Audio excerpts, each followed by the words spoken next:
This next song is actually from the last record. And it's funny because I tried really hard to take it off the record. I didn't, at the time the record was going to be released, I felt still very much in the feeling of this song. And it made me feel too vulnerable to release it. But I was persuaded otherwise, and I've only recently started singing it. After like a year and a half. I don't know what that means. I think it's a good thing.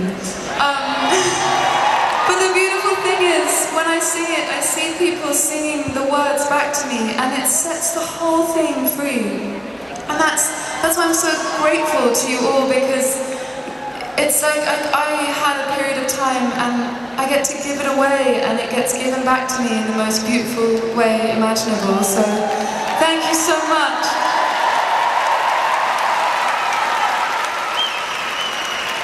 I'm gonna sing it for you.